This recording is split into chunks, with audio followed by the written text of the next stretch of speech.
ingkang aktual lajeng lan pinarcaya sampun kula semaptakaken kanggem panjenengan sedaya. Kaliyan kula Muhammad Syarul Mubarok menika pawartos cangkipun.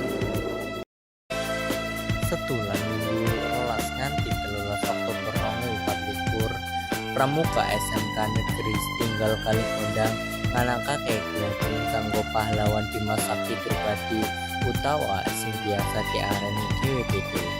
Kegiatan iki diwaruhi dening 54 calon siswa Bantara.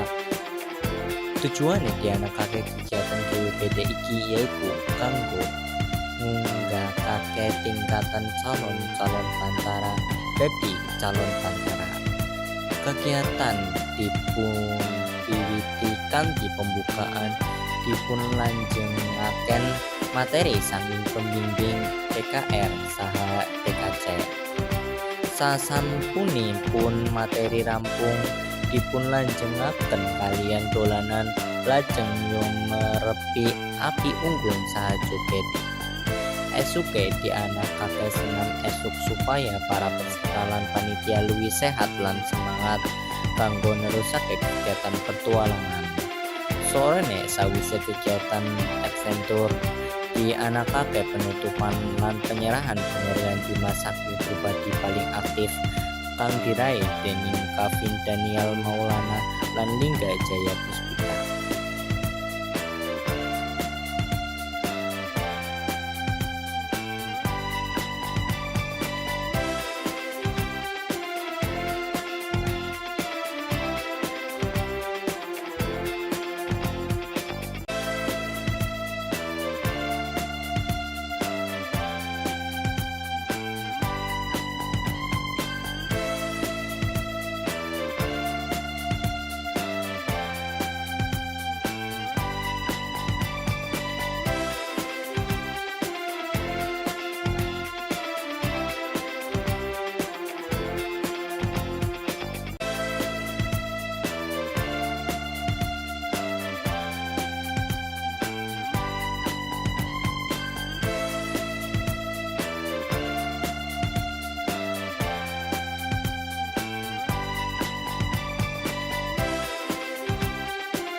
Mekateh pawartos dinten menika kula Muhammad Syarul Mubarok ngaturaken menawi wonten kelapetan nyuwun pangapunten.